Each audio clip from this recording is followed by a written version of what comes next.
Bismillahirrahmanirrahim. Assalamualaikum warahmatullahi wabarakatuh.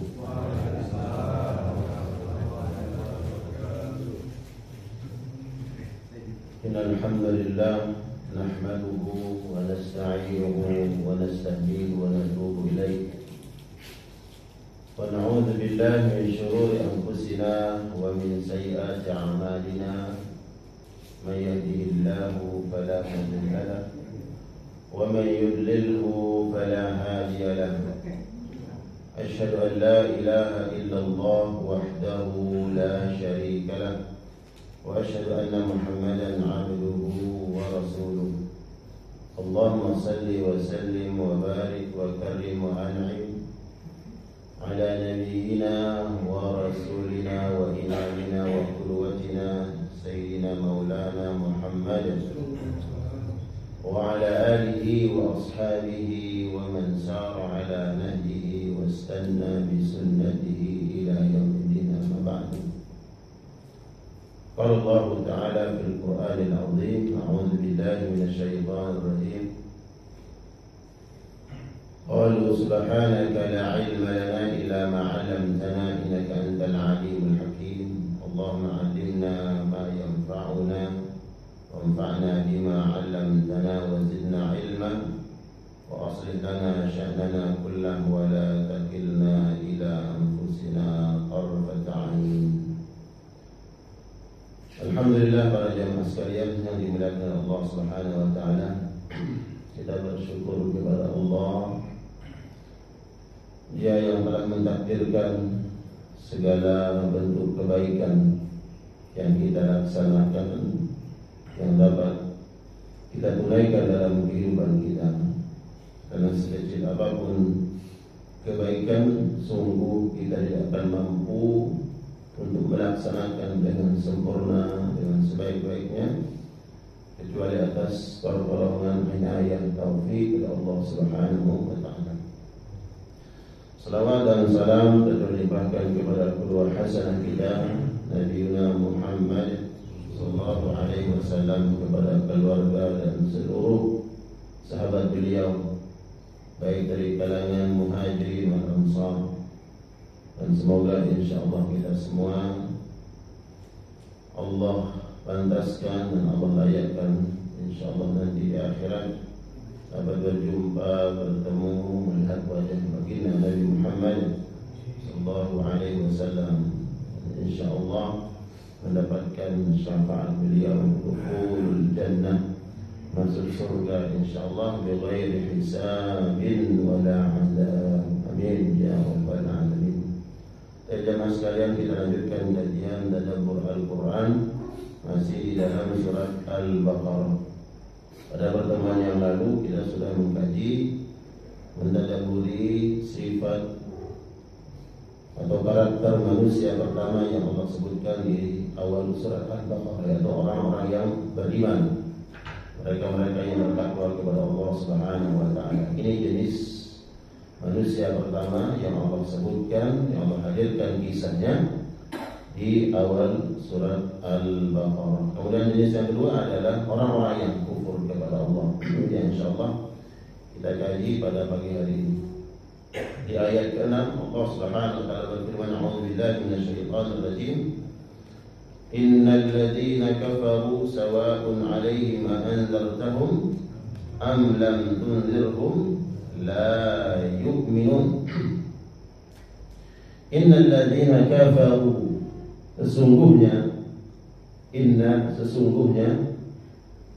orang-orang yang kufur, orang-orang yang ingkar, mereka yang kafir kepada Allah Subhanahu wa taala dan kepada Rasulullah sallallahu alaihi wasallam.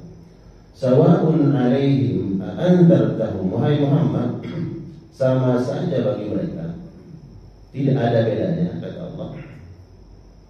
A anzartahum, engkau datang memberikan peringatan, engkau dakwahi, engkau nasihati dengan hujjah-hujjah, dengan dalil-dalil, dengan mukjizat-mukjizat. Am lam tunzirhum, atau kamu sama sekali tidak mendakwai mereka. Apa kata Allah? Sawa, sama saja. la yu'minun, mereka tidak akan pernah beriman. Didakwahi atau tidak, dinasihati atau tidak, melihat mukjizat atau tidak, sama saja. Jadi semua itu tidak berpengaruh bagi mereka, kata Allah. Nah, para ulama mengatakan ayat ini bentuk tasliyah. Ta, sin, lam, ya, tak marbutah. Tasliyah artinya pelipur lara bagi Nabi Sallallahu Alaihi Wasallam, hiburan bagi Nabi. Karena Nabi sudah berupaya, ya kan? Sudah mendakwahi, sudah menyampaikan hujah siang dan malam. Bahkan Allah hadirkan mukjizat-mukjizat. Tapi mereka tidak mau beriman. Nah, tentu Nabi sedih. Ya, kenapa mereka tidak beriman? Bahkan dari keluarga sendiri kan. Ada paman beliau siapa? Abu Lahab, pamannya Nabi. Bahkan dia yang terdepan menentang Nabi. Dia berkata kepada Ummu Jamil istrinya, itu Muhammad sok-sokan ngaku Nabi. Seandainya kalau dia benar Nabi, saya lebih pantas kata Abu Lahab. Saya pamannya, ya, lebih senior lah begitu. Harta saya lebih banyak hartanya. Saya pamannya, saya mestinya yang lebih pantas dari Nabi. Itu pengakuan Abu Lahab di depan Ummu Jamil istrinya yang menentang Nabi. Ya, Nabi sedih. Nabi sudah berupaya, ikhtiar, sungguh maksimal dalam dakwahnya. Tapi ada mereka-mereka yang tidak mau beriman, bahkan dari kalangan keluarga. Tentu ini Nabi sedih karena kerugian. Di akhirat nanti Allah sebutkan azabun azim, ada siksaan bagi mereka. Bayangkan ada keluarga yang diponis nanti masuk neraka, kira-kira gimana? Ya, Nabi sebagai manusia yang Allah titipkan rasa rahmat dan kasih sayang pasti sedih. Sebagaimana kesedihan Nabi Nuh ketika anaknya kan enggak mau beriman. Tapi ya sudahlah. Allah berikan hiburan kepada Nabi, innal ladzina kafaru, mereka yang sampai hari ini, ya, kata Allah kepada Nabi, mereka tidak beriman kepadamu, sama saja bagi mereka. Kau nasihati, kau berikan peringatan, mereka tidak akan pernah beriman.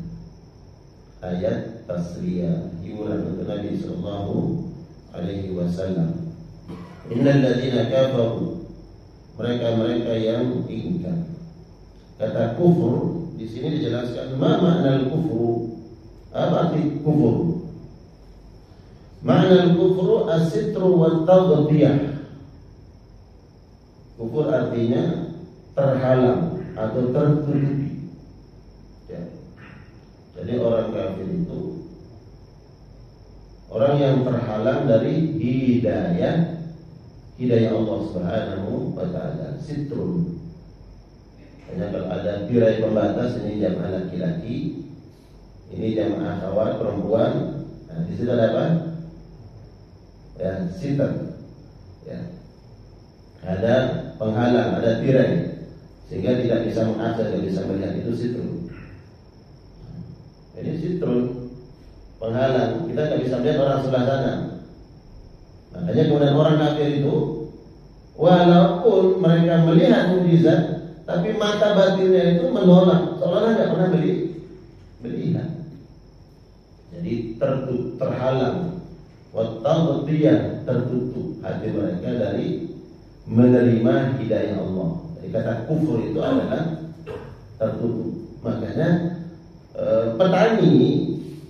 petani yang menanam benih, ya, kemudian dia tumbuh, ya, dengan tanah, maka dalam Al-Quran petani disebut dengan kufar.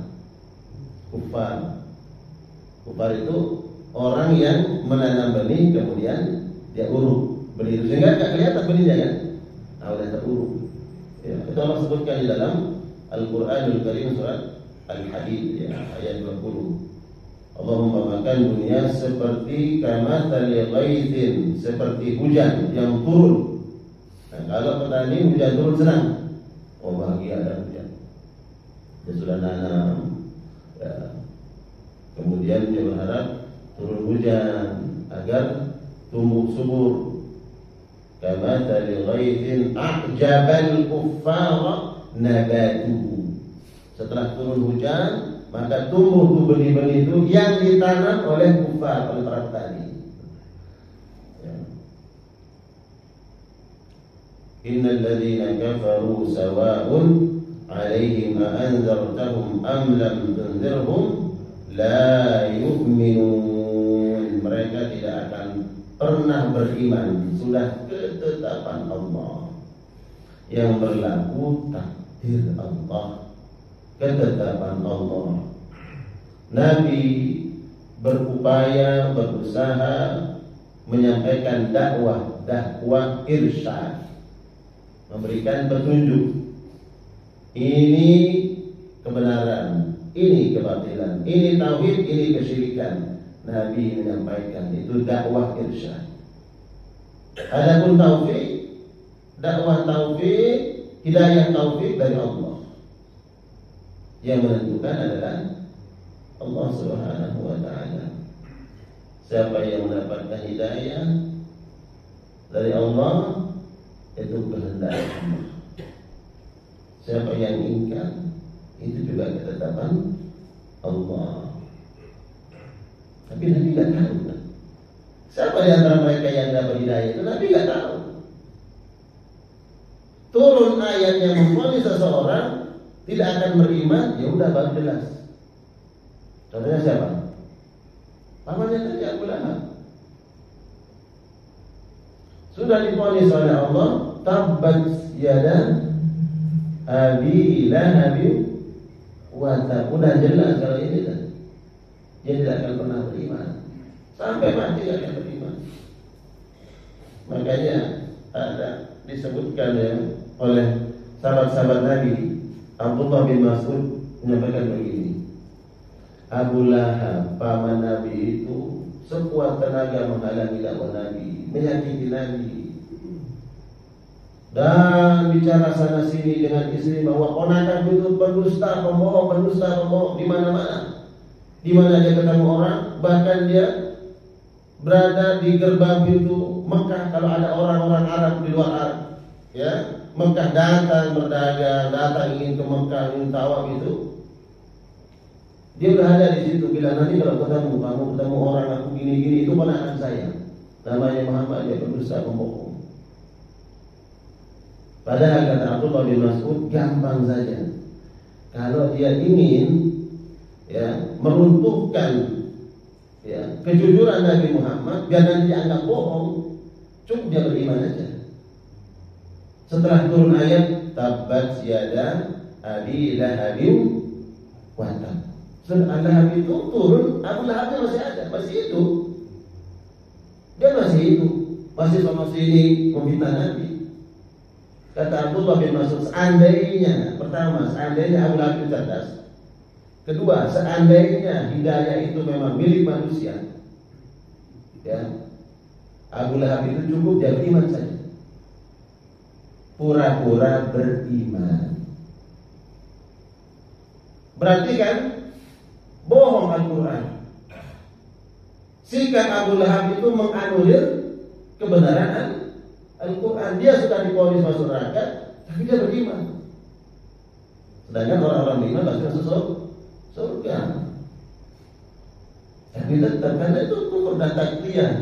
Dia tidak melihat kebenaran dan tidak berpikir, tidak dikasih berpikir oleh Allah bagaimana sih cara yang mudah nih biar orang bilang Muhammad dusta. Berarti udah sana sini bilang dusta. Cukup dia bilang saya beriman. Pura-pura aja beriman, tapi nggak keluar gitu. Menjadi orang yang pura-pura beriman itu nggak kepikiran. Makanya Abdullah bin Mas'ud mengatakan itulah hidayah, ya. Itulah keimanan. Seandainya Abu Lahab paman Nabi itu ingin meruntuhkan kejujuran Nabi, kebenaran Nabi, cukup dia pura-pura beriman aja. Tapi enggak. Ya. Innal ladzina kafaru sawa'un 'alaihim anzartum am lam tunzirhum la yu'minun. Mereka tidak akan pernah beriman. Ya. Kemudian mawani, apa penyebab mereka tidak beriman? Allah sebutkan langsung. Ya. Innal ladzina kafaru sawa'un 'alaihim a anzartahum am lam tunzirhum la yu'minun. Penyebabnya apa? Khatamallahu 'ala qulubihim. Allah telah menstempel, Allah telah menutup ala qulubihim. Yang pertama disebut adalah qalbul hati. Allah telah menutup hati-hati mereka. Allah sudah gembok, ya, dikunci hati-hati mereka oleh Allah, sehingga ibarat rumah sudah tertutup, nggak masuk hidayah. Cahaya hidayah itu nggak masuk ke dalam kalbunya. Disinilah kemudian kita memahami bahwa jamaah, hati manusia itu dipegang oleh Allah, dikuasai, ditentukan oleh Allah. Hati manusia ditentukan oleh Allah. Dia Allah yang mengatur. Innal quluba baina usba'aini min asabi'illah. Kata Nabi, hati manusia itu di antara jari jemari Allah. Dan bayangkan jemari. Ya. Sesungguhnya hati manusia di antara jari jemari Allah. Yuqallibuha kaifa yasha. Allah bisa merubah hati manusia itu, ya, tergantung kepada Allah. Yang tadinya ingkar memusuhi Nabi, tapi kalau Allah merubah hatinya, langsung menjadi manusia yang lembut, terdepan dalam membela Nabi Muhammad. Setelah tadi ingin membunuh Nabi, Allah yang kemudian setelah hatinya Allah rubah. Siapa dia? Yang dia mau bunuh sebenarnya itu dari luar itu udah hulus pedang. Siapa? Umar. Jadi kisahnya begini. Darun Nadwah itu kan tempat orang-orang kafir pada berkumpul. Jadi kalau rapatnya di situ, bagaimana tentang perang, bagaimana dalam kasus Nabi, bagaimana menghalangi dakwah Nabi. Di situ ada Umar kumpul di situ. Tiba-tiba datang Hamzah. Hamzah datang menampar. Siapa yang menampar? Abu Jahal. Ditampar langsung situ. Oh, nggak ada yang berani. Siapa yang berani? Abu Jahal ditampar di depan orang banyak. Hamzah datang. Kenapa? Karena barusan Abu Jahal ini melihat Nabi sholat di depan Ka'bah. Kemudian dia caci maki, dia hina. Penghinaan yang tidak pernah dilontarkan oleh orang Arab dalam bahasa Arab. Ini penghinaan yang pernah dilakukan oleh orang Arab. Dia hina Nabi. Kemudian ada seorang budak yang lihat Nabi, dia nggak membayar. Nabi dia. Kemudian lewat Hamzah, dikasih tahu, wahai Hamzah, ya Aba Umar. Aba Umar itu kuliahnya. Wahai Aba Umar, tadi kalau kamu lihat ponakanmu bagaimana diperlakukan oleh Abu Jahal, waduh berdiri darahmu. Kenapa? Oh, anak ponakanmu dicaci begini, kata budak tersebut. Dia nggak langsung pulang, langsung ke Darun Nadwah. Di situ ada Abu Jahal, Abu Lahab, ya, ada Utbah bin Rabi'ah, semuanya, ada Suhaib. Kemudian langsung masuk tampar Abu Jahal. Hampir terjadi duel di situ, tapi siapa berani sama Hamzah? Nah, itu yang dilihat oleh Umar. Ini nggak pernah kejadian kayak begini. Ini Muhammad yang punya ulah. Sampai tokoh-tokoh Quraisy saling berani, ya, saling menyakiti seperti ini ulah Muhammad, kata Umar. Pokoknya harus selesai urusan. Dia pulang langsung ambil pedang. Ini harus dibunuh. Pulang ambil pedang sampai dengan jalan ketemu orang Quraisy. Makharaj kamu tawashihan bisayf ila al-amr azim. Kalau kamu keluar tak begini, ini pasti ada masalah besar. Ada apa? Kata Umar, saat tulu Muhammad, saat bunuh Muhammad. Kata yang kali hadal amal, biar selesai urusan. Katanya, kamu ini gimana? Apakah nanti orang-orang Bani Hashim akan biarkan kamu hidup kalau kamu bunuh Muhammad? Apa kata Umar itu? Saya akan pergi datang ke Bani Hashim, lihat dulu nih, agar mereka membunuh saya. Rajul biar saya mati, Muhammad mati, selesai urusan Mekah. bawa pedang. Tapi di jalan ketemu, udah kamu jangan urus Muhammad dulu, coba aku keluargamu diurus. Kenapa? Adikmu Fatimah, kemudian suaminya masuk Islam, marah dia, pulang balik langsung rumah adiknya. Sampai di sana ceritanya kisahnya, adiknya sedang membaca Mushaf Al-Quran. Ya, kemudian singkat cerita, Umar yang tadinya keluar mau membunuh Nabi dengan pedang terhunus, di situ Umar mengatakan, saya seperti gak punya kaki mendengar bacaan Al-Quran. Siapa yang merubah hatinya Umar itu? Allah. Dia baca langsung surat Taha. Yang tarik itu lembaran, Fatimahnya bilang, jangan, nggak boleh. Wahai celaka kamu. Waqad waqa'a fi qalbi ma sami'tu. Apa yang aku dengar tadi sudah menghujam di dalam hatiku. Itu kalimat Umar. Apa yang aku dengar tadi sudah menghujam di dalam hatiku. Kemudian dikasih, dia baca, Taha ma anzalna 'alaika al-Qur'ana litashqa illa tadhkiratan liman yakhsha. Umar mengatakan, yang bagi liman yang qulu hadza an la yuqbal ghairuhu. Siapa yang menurunkan kalam ini tidak pantas ada yang disembah selainnya. Itu ketika Umar baca, langsung lemas mengatakan, khuduni ila Rasulillah, tolong hantarkan saya bertemu dengan Nabi Muhammad. Siapa yang rubah hatinya di saat itu? Allah. Yang tadinya keluar ingin membunuh Nabi, Allah berikan hidayah langsung. Ubah hati. Kami baca Al-Quran. Jadi di sini kita paham bahwa memang Allah yang memegang hati manusia. Siapa yang diberikan hidayah adalah hak prerogatif Allah Subhanahu wa Ta'ala. Makanya kemudian kita diajarkan oleh Nabi yang diajarkan untuk apa? Senantiasa meminta hidayah kepada Allah. Dan sering kita sampaikan tentang surat Fatihah. Karena hati kita ini dipegang oleh Allah, mintalah kepada Allah selalu diberikan sahabat dalam hidayah. Jangan sampai hati kita berubah. Ya, hidayah yang Allah berikan kemudian hilang. Ya, ihdinas siratal mustaqim. Setiap sholat kita membaca itu doa hidayah. Kemudian doa yang maksud, doa yang maksud. Jadi nanti kita baca, amalkan doa. Ya muqalliban qulub, ya Allah, Engkau yang membolak-balikkan hati.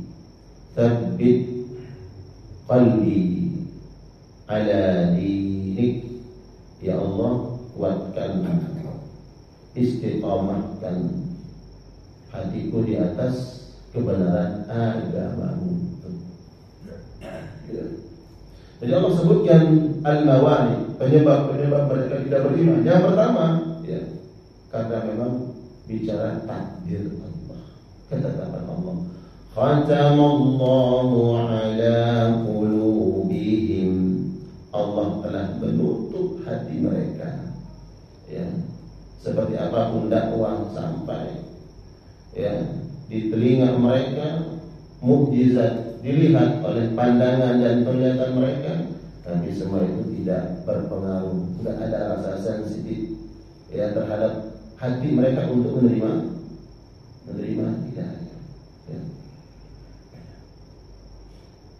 Allah telah menyebutkan hati mereka, khatamu ala qulubihim, hati mereka dipegang, dikendalikan oleh Allah Subhanahu wa Ta'ala. Ya. Al-qalbu, hati.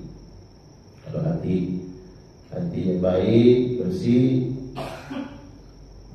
maka ibarat cermin, teman. Cermin itu kalau bersih, kemudian kita berikan cahaya, maka dia akan menerima cahaya. Ya, ada pantulan cahaya. Tapi kalau hatinya kotor, cermin itu kotor, dia tidak terima. Dan Nabi sebutkan apa sih penyebab hati itu kotor?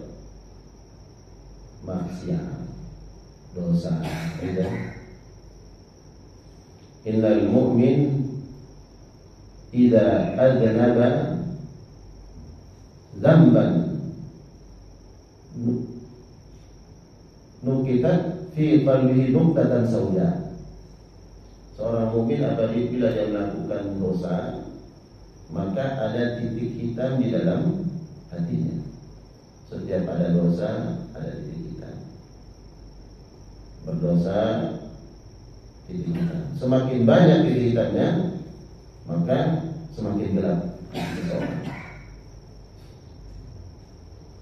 Tapi kalau kemudian tsumma astaghfara, dan beliau beristighfar, ya, dan dia berhenti dari dosa tersebut, maka Allah akan bersihkan hatinya.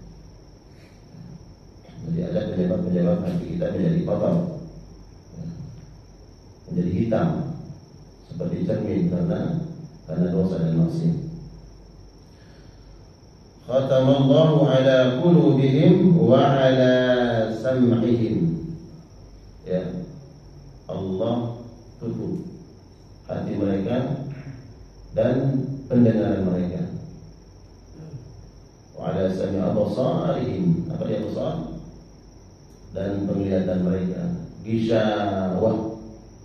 Gishawatun, penutup. Pendengaran mereka, penglihatan mereka, Allah sudah tutup sehingga tidak mendengar kebaikan, tidak melihat kebaikan.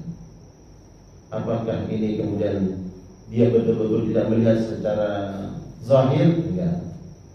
Tidak bisa melihat, maknanya adalah ru'yah, ya, basariyah, penglihatan mata batin, tidak nyampe. Ya. Walaupun ada mukjizat, ya, Allah perlihatkan mukjizat Nabi Muhammad SAW kepada mereka, tetap tidak beriman. Walaupun mereka nantangin, mana buktinya, coba hadirkan mukjizat-mukjizat yang dikatakan oleh Muhammad itu. Ya. Ada mukjizat-mukjizat yang mereka lihat.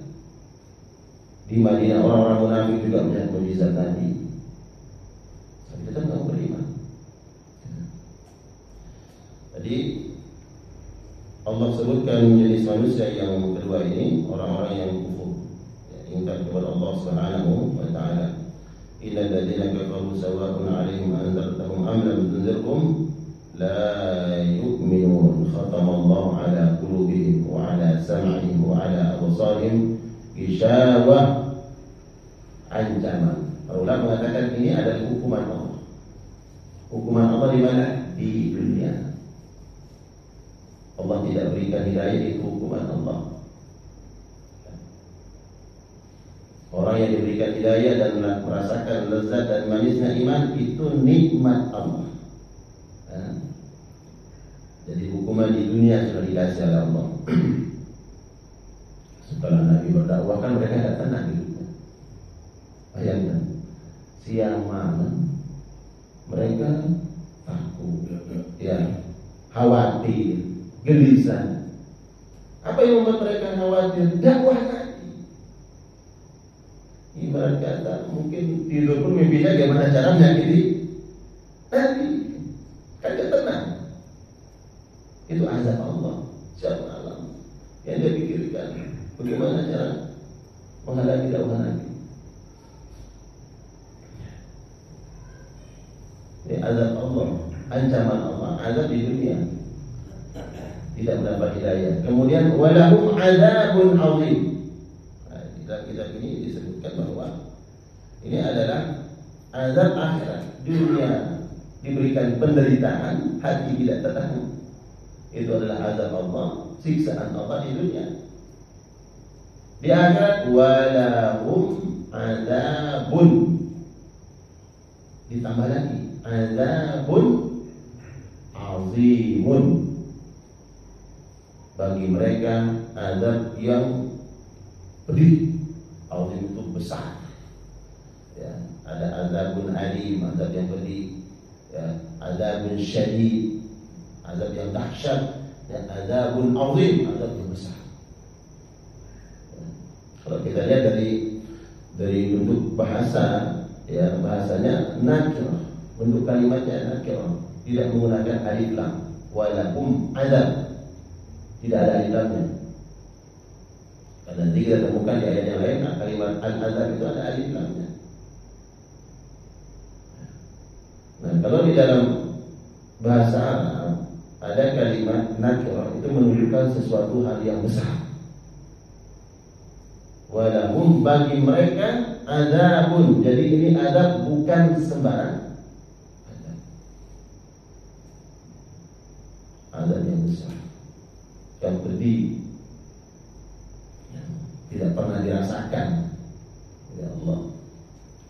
Kemudian ditambah lagi azim, ya, azab yang besar, disebut dengan taukid bahwa Allah ancam dengan azab yang tidak pernah mereka rasakan, bahkan tidak pernah dibayangkan. Dan itu sifat azab neraka yang disebutkan oleh Nabi sallallahu alaihi wasallam. Mala ainun ra'at. Kita tidak pernah melihat ada orang yang merasakan penderitaan seperti penderitaan di neraka. Wala udhunun sami'at, tidak pernah kita dengar ceritanya. Jadi kalau ada orang disiksa begini, saking dahsyatnya, enggak sama. Siksaan akhirat di dalam neraka enggak pernah kita dengar ceritanya. Ada orang yang diperlakukan, disakiti, mendapatkan siksaan seperti siksaan di dalam azab neraka. Wala yakhtaru bibalin, seandainya mungkin begini kan. Lebih dari itu azab neraka, dan ini ancaman. Walahum azabun azim, bagi mereka azab yang pedih. Ayat ini memang secara khusus audiensinya orang-orang Mekah saat itu. Siapa? Mereka-mereka yang menentang Nabi. Tapi makna ayat ini bersifat umum. Ya. Innal ladzina kafaru, siapapun yang ingkar kepada Allah, yang kufur kepada Allah, ya, maka intinya sama. Walahum azabun azim. Nah, inilah yang kemudian membuat Nabi itu, ya Allah, azab yang pedih, ya, dari kalangan keluarga, kemudian kaumnya sendiri, ya, orang Arab sendiri, di kampungnya sendiri, ya. Kenapa mereka tidak menerima dakwah? Padahal seandainya kalau mereka menerima dakwah, tentu kemuliaan Nabi itu adalah kemuliaan mereka. Apalagi terkait keluarga, nasab, berarti kemuliaan mereka. Suku juga begitu, diangkat derajatnya karena kemuliaan Nabi Muhammad SAW.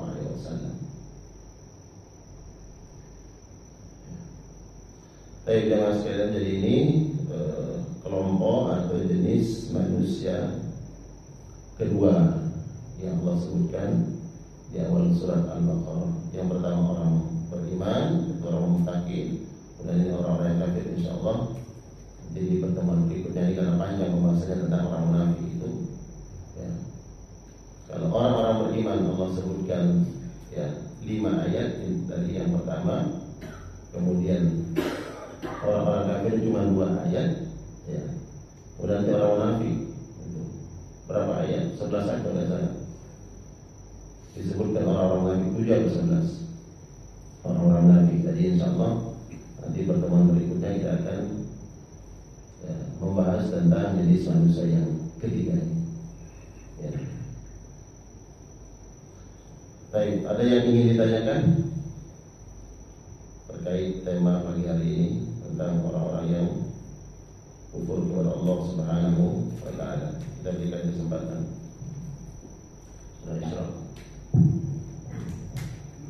Terima kasih Pak Ustaz. Bismillahirrahmanirrahim. Assalamualaikum warahmatullahi wabarakatuh. Waalaikumsalam warahmatullahi wabarakatuh. Terkait materi hidayah Pak Ustaz. Ya. Tadi disampaikan bahwa hidayah itu adalah hak prerogatifnya Allah. Artinya, jika Allah ingin Ya. semua manusia ini beriman kepada Allah, Ya. tidak sulit bagi Allah. Tadi dicontohkan Umar yang sebelumnya adalah orang yang tertutup hatinya untuk beriman kepada Allah, tapi dengan mendengar, melihat ada yang membaca Al-Quran, luluh hatinya sehingga dia bisa beriman kepada Allah. Pertanyaannya Pak Ustaz, kenapa Allah masih membiarkan ada orang yang tidak beriman kepada Allah? Apakah ada korelasinya dengan bahwa Allah sudah ciptakan surga dan neraka, sehingga agar neraka itu tidak mubazir, maka Allah tetap membiarkan ada orang itu tidak beriman kepada Allah? Apakah ada korelasi dari itu Pak Ustaz? Karena pada saat mi'rajnya Rasulullah itu Rasulullah sudah melihat bahwa ada surga dan neraka, dan neraka itu dipastikan ada penghuninya. Nah, itu Pak Ustaz, apakah ada korelasinya supaya neraka itu tidak mubazir Pak Ustaz? Makasih. Assalamualaikum warahmatullahi wabarakatuh. Waalaikumsalam warahmatullahi wabarakatuh. Masya Allah. Ini pertanyaan juga pernah didiskusikan oleh ulama-ulama dahulu dari kalangan ulama-ulama filsafat, ilmu kalam kalau di zamannya Imam Asy-Syafi'i rahmatullah alaihi. Ya. Jadi sehingga ada berkata bahwa kita jangan menyalahkan orang-orang kafir itu. Kenapa? Dia kan ditetapkan oleh Allah, bukan cuma dia sebenarnya. Kan Allah yang sudah tetapkan. Lalu ngapain kita nyalahin dia? Nah, dia ditetapkan orang tersebut dia kafir kan ditetapkan Allah. Itu pernah terjadi dalam diskusi itu antara ahlul kalam atau orang filsafat dengan Imam Asy-Syafi'i rahmatullah alaihi. Ya. Di dalam surat Yunus ya ayat ke-99 Allah jelaskan, walau syaa rabbuka la amana man fil ardi jami' kulluhum ya ajma'in. Kalau Allah berkehendak, niscaya Allah jadikan semua penduduk bumi ini, seluruh manusia ini akan beriman kepada Allah. Am anta tukrihun nasa hatta yakunu mu'minin? Lalu apakah kamu akan memaksa mereka untuk terus beriman? Jadi jangan sekali Allah melihatkan Allah kuasa untuk membuat semua makhluk satu pun tidak ada yang ingkar kepada Allah Subhanahu wa ta'ala. Bahkan lebih dari kekuasaan, Allah mampu memberikan hidayah kepada biang kesesatan. Siapa? Iblis. Allah mampu. Tapi kenapa kemudian iblis ingkar? Yang kemudian nanti memiliki badan tentara menyesatkan manusia, dan manusia banyak yang ingkar dan beriman kepada Allah, dan akhirnya di akhirat akan masuk neraka. Wa ma utitum minal ilmi illa qalila. Ada perkara-perkara yang memang ilmunya kita tidak sampai. Kita bertanya sesuatu, kenapa Allah kasih orang baik itu kemudian dia sakit seumur hidup, dan orang baik, orang soleh, dan dia orang baik sebenarnya. Pertanyakan lagi, siapa manusia yang paling dicintai oleh Allah? Nabi Muhammad. Tapi kenapa Nabi Muhammad begitu berat ujian dan cobaannya? Para nabi adalah manusia yang dicintai oleh Allah. Tapi kenapa ada nabi sampai puluhan tahun dia menderita, mengalami penyakit? Penyakit itu kan dari Allah. Ini kan bertabrakan dengan hati nurani kita. Kalau kita memandang sesuai dengan pandangan perasaan hati nurani, makanya kemudian agama ini tidak diukur oleh perasaan dan akal kita. Keimanan itu di atas itu. Maka kalau kemudian akan kita mengatakan kenapa begini, atau nurani kita tidak menerima, berarti iman yang harus dipercaya, yang harus dikedepankan, bahwa Allah menetapkan segala sesuatu dengan takdirnya, dan takdir Allah, dia Allah. Kalau di surah Al-Baqarah di awal Al-Mulk, tabarakalladzi biyadihil mulk wa huwa ala kulli syai'in qadir. Dengan hikmahnya, dengan kebaikan yang Allah, hanya Allah yang tahu. Jadi apa ada hikmahnya menciptakan neraka dan surga? Ada ulama yang mengatakan begini: kalau ada orang yang berbuat baik, kemudian Allah masukkan ke dalam surga, dan surga Allah jadikan selama-lamanya sebagai bentuk balasan atas kebaikan. Padahal dia beramal singkat di dunia, dia beramal sebentar, tapi balasannya kok selama-lamanya. Karena orang-orang beriman, ketika dia beramal, seandainya Allah berikan seumur hidup, usianya panjang, maka dia akan beramal seumur hidupnya. Seandainya Allah tambah umurnya, mereka akan tetap beramal. Begitu juga pelaku maksiat. Kenapa Allah kekalkan di dalam neraka? Seandainya mereka diberikan usia panjang 1000 tahun, 2000 tahun, 1000 tahun, mereka tetap akan berbuat maksiat. Nah, ini kalau kita bicara tentang keadilan Allah, begitu juga Allah menciptakan surga dan neraka sesuai dengan keadilan Allah Subhanahu wa ta'ala. Kalau kita katakan kemudian karena sudah ditetapkan neraka itu ada, jadi biar gak mubazir, jadi harus ada orang yang gak beriman, gitu. Itu semua atas ketetapan Allah Subhanahu wa ta'ala. Maka kita diberikan kaidah oleh Al-Quran, jangan engkau bertanya tentang apa yang dilakukan oleh Allah, tapi ingat, kalianlah yang akan ditanya oleh Allah. Jadi ada batasannya, Pak. Ya. Ada batasan yang kita kadang dari mendeteksi dari hati nurani nggak kena, akan juga nggak kena. Ya udah, disitulah kita beriman. Ya, beriman bahwa apa yang ditetapkan, yang diciptakan, yang ditakdirkan oleh Allah dengan hikmahnya, ya, dengan hikmahnya Allah Subhanahu wa ta'ala. Jadi jangan tanyakan kenapa si fulan itu kenapa dia gak beriman. Itu salah Allah itu. Kenapa salah Allah? Dia gak kasih hidayah sih. Terus kenapa dia siksa? Kan dia yang gak kasih hidayah. Sudah siksa. Jangan kau tanyakan itu kepada Allah, tapi ketahuilah kalian yang akan ditanya oleh Allah. Maka kita yang harus bersyukur. Bersyukur kepada Allah. Alhamdulillah, segala puji bagi Allah yang memilih kita dari miliaran manusia, bagian dari hamba Allah yang beriman kepada Allah. Di luar sana masih miliaran manusia yang tidak beriman kepada Allah. Sekarang penduduk bumi berapa?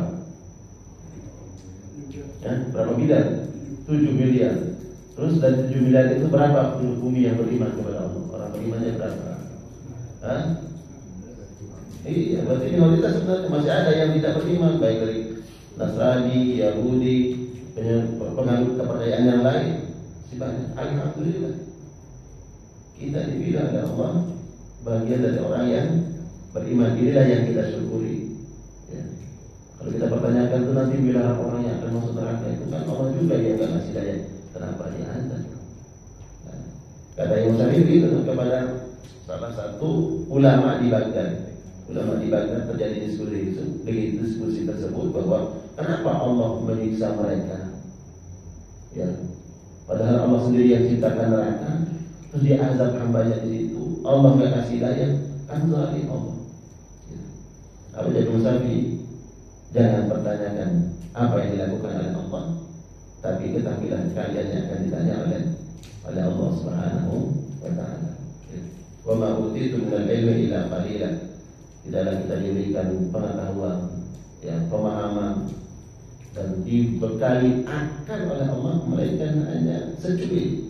Jadi kalau kita kemudian bayangkan atau pikirkan, coba deteksi dengan akal kita, kayaknya nggak nyampe. Ya udah, iman di situ. Makanya digambarkan bila mana syariat Allah, ketetapan Allah, takdir Allah ini kita melihatnya bertentangan dengan akal kita, maka ibaratkan seperti ayam dengan bebek. Kalau mereka ini ayam sama bebek melewati sungai, ayam nggak bisa. Itulah akal kita. Tapi bebek, ya udah, itulah keimanan. Ya, iman kita yang harus dikedepankan, gitu ya. Allahu a'lam bishawab. Bapak-bapak ada yang mengajikannya Nabi. Ya,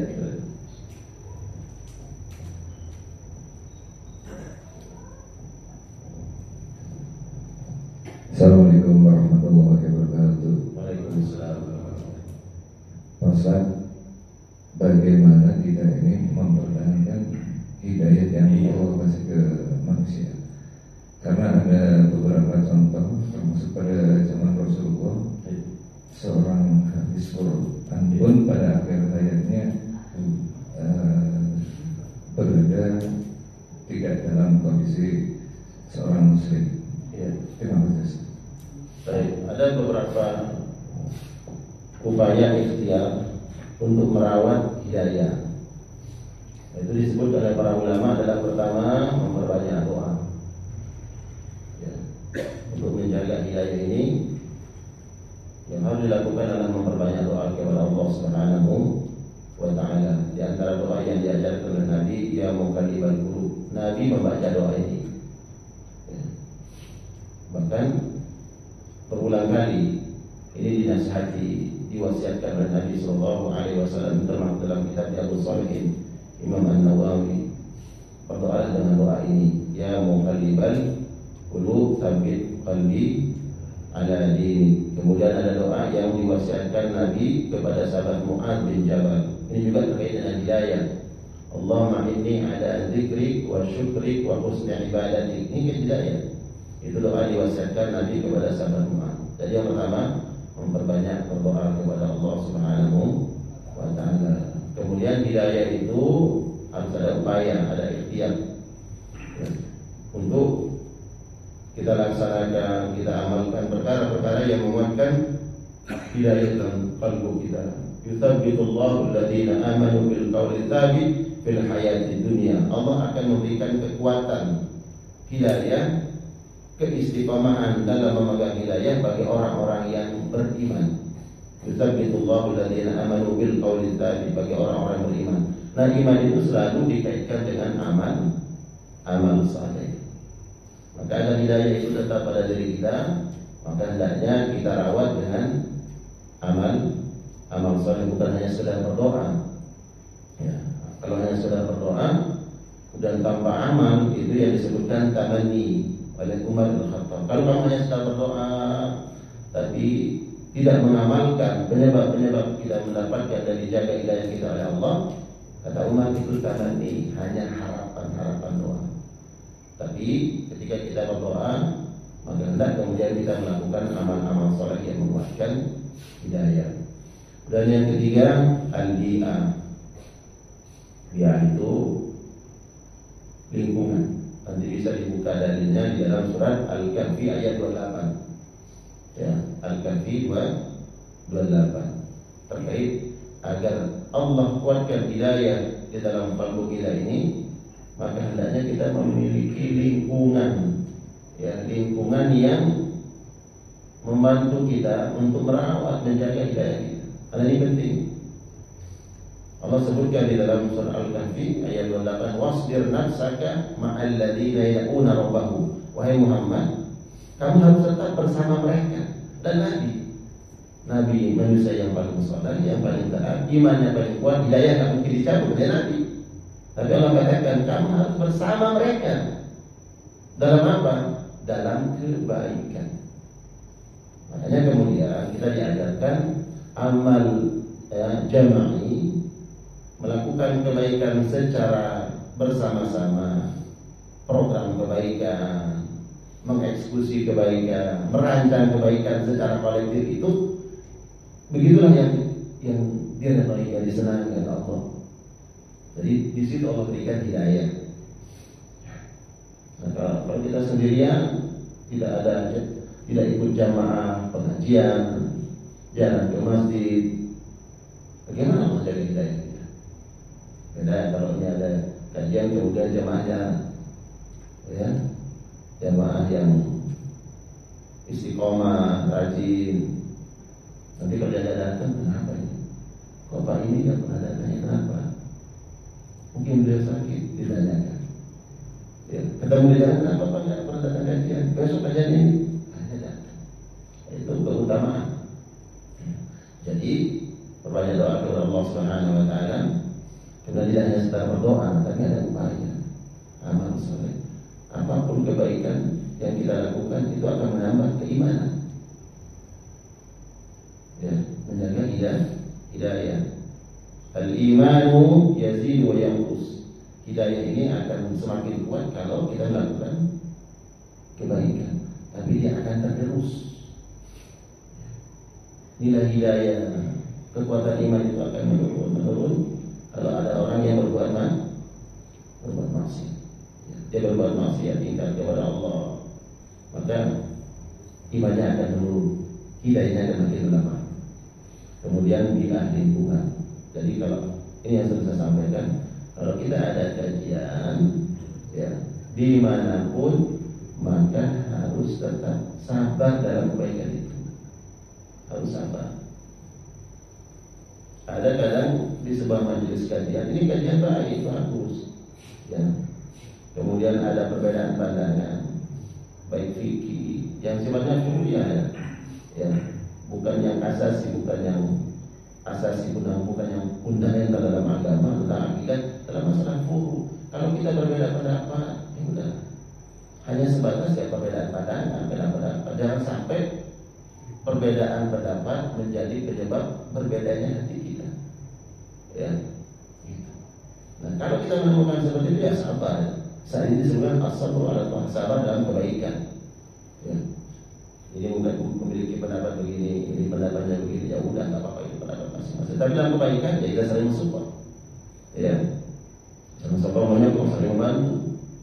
Nah, jadi begitu untuk kita jaga, tetap hidayah dijaga oleh Allah Subhanahu Wa Taala. Doa, amal soleh dan lingkungan yang mendukung kita untuk senantiasa merawat hidayah yang Allah berikan. Mudah bagi Allah, tadi disebutkan ada di zaman Nabi SAW yang sudah diponis oleh Nabi bahwa nanti gigi gerhamnya akan lebih berat daripada gunung Uhud di dalam neraka. Ya. Sedangkan yang bersangkutan ini penghafal Al-Quran. Makanya kemudian Abu Hurairah yang ada di majelis itu kemudian merasa takut. Jangan saya, kata Abu Hurairah. Sedangkan di majelis itu berapa orang? Akhirnya sampai masa Abu Hurairah tinggal dia dan orang itu. Ini siapa yang diponis oleh Nabi? Jangan-jangan saya.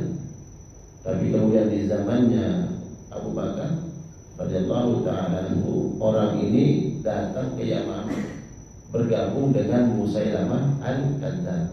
Padahal dia penghafal Al-Quran. Dia diutus untuk ke Musailamah, udah kamu negosiasi, ya, ajak dialog itu urusan Musailamah al-Kadzdzab, yang ngaku Nabi, kamu ajak lagi masuk Islam, kamu penghafal Al-Quran, datang ke sana, datang ya, sebagai utusan untuk dialog dengan Musailamah. Alih-alih mau dakwah di Musailamah, dia ditawari, udah kamu ikut kelompok kami berikan kamu jabatan, kasih kamu harta, pilih perempuan mana yang ini kamu sukai, silakan nikahi. Akhirnya tergoda dia. Ya udah, akhirnya pindah akidah, meninggal dan kufur di perang Yamamah juga mati.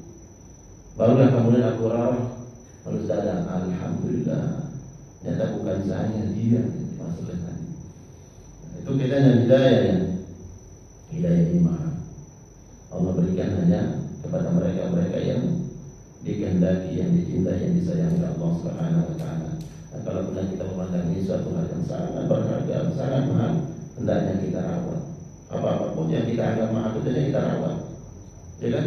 Sesuatu yang berharga itu kita simpan, kita rawat. ini hidayah. Baik, kita masih Allah muliakan. Ada lagi? Masya Allah. Makanya tadi yang di Baghdad tadi yang diskusi dengan Abu Syafi'i itu, Ya. kalau ketika itu dia berakidah apa? Ya. Kalau ketika itu dia Baik, berakidahnya baik. Jadi ini di zaman Khalifah Harun ar-Rasyid. Makanya perkembangan ilmu itu paling dahsyat di masa kepemimpinan Harun ar-Rasyid. Bahkan buku-bukunya Aristoteles banyak diterjemahkan. Ya. Apa akidahnya? Ada yang mengatakan akidahnya Mu'tazilah. Karena saat itu berkembang ada 3. Mu'tazilah, kemudian Qadariyah, Jabariyah. Makanya kemudian Imam Syafi'i rahimahullah alaihi tadi tidak dikenal sama Harun ar-Rasyid. Tapi atas syafaat itu dibawa sama temannya. Ulama di Baghdad itu ada ulama namanya Imam Hasan Asy-Syaibani, muridnya Imam Abu Hanifah. Dia udah kewalahan berdialog dengan saya lupa namanya laki-laki ini. Dia keturunan orang Yahudi, tapi mengikuti mazhabnya Imam Abu Hanifah. Dan Imam Hasan Asy-Syaibani mengatakan sudah kewalahan ini Syafi'i berdialog dengan laki-laki ini. Siapa dia? Dia ulama di Baghdad, dia pengikut Imam Abu Hanifah, tapi memang akidahnya yang salah nih. Kalau fikihnya Abu Hanifah, dia pakai pendapat Imam Abu Hanifah masalah fikih. Tapi masalah akidahnya ini ada ini Mu'tazilah. Namanya Mu'tazilah itu bahwa pendapat yang kalau dosa kecil aja itu dosa kecil itu menyebabkan orang khalidin finnar, bakal di neraka. Nah, dan Imam Hasan Asy-Syaibani bilang ke Imam Syafi'i, saya ajak kamu dialog sama dia. Kapan? Ya nanti kita atur waktunya bila perlu di depan Khalifah Harun ar-Rasyid. Dan nanti itu ya kapan kita coba atur waktunya.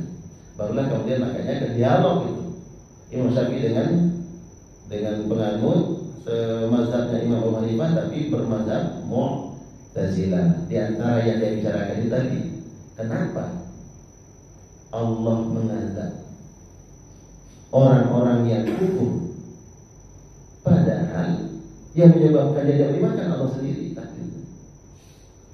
Maka dia tambahkan, lalu kenapa Allah masukkan seseorang ke dalam surga, diberikan apresiasi, padahal kan yang takdirkan dia beriman juga Allah, yang membuat dia bisa sholat dan zikirkan Allah. Tapi kenapa Allah masukkan ke dalam surga? Itu sebenarnya bukan perbuatan dia sebenarnya, itu karena Allah.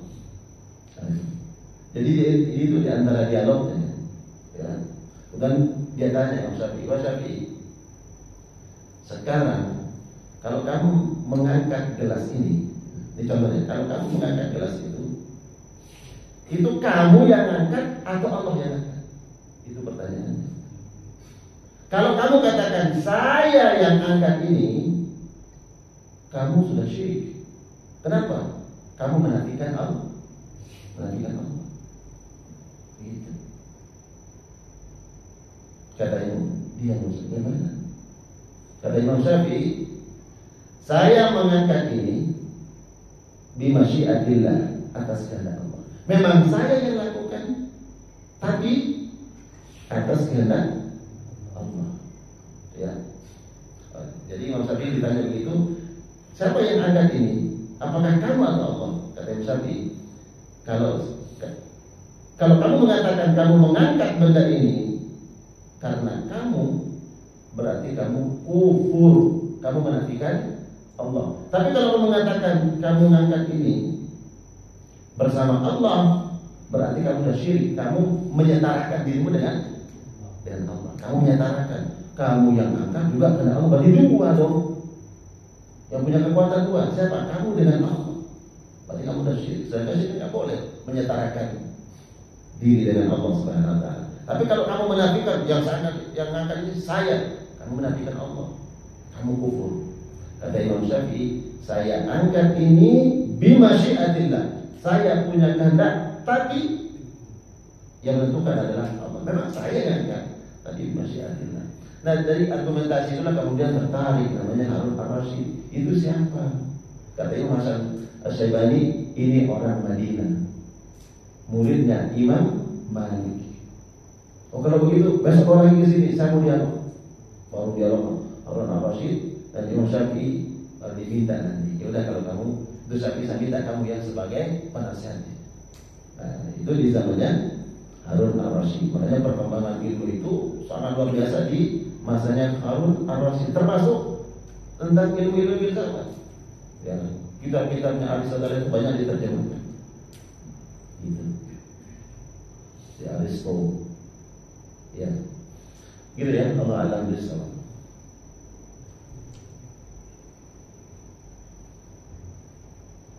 Cukup mudah-mudahan kajian kita pagi hari ini menambah keimanan kita. Kalau tadi bicara tentang merawat, menjaga hidayah, ya salah satu ikhtiarnya ini kajian kita.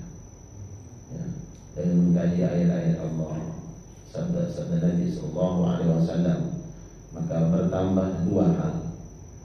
Bertambah keimanan kita dan bertambah ilmu kita. Ustaz, saya sudah tahu itu. Kata Imam Ali, ada sesuatu yang saya 1000 kali sudah saya dengar, tapi kalau disampaikan itu di majelis ilmu, saya duduk mendengarkannya. Karena kalau masalah menambah, mungkin ada orang yang duduk lebih beralim. Ya, ada yang duduk lebih alim daripada yang menyampaikan. Tapi kata Imam Ali rahimahullah taala anhu, saya tetap duduk walaupun itu 1000 kali saya dengar. Kenapa? Karena ilmu sudah ada, tapi hidayah belum tentu. Ya, untuk menambah hidayah keimanan kepada Allah Subhanahu wa taala. Baik, kita tutup dengan doa kafaratul majlis. Subhanallahi wa bihamdihi, asyhadu an la ilaha illa anta, astaghfiruka wa atubu ilaik. Assalamualaikum warahmatullahi wabarakatuh.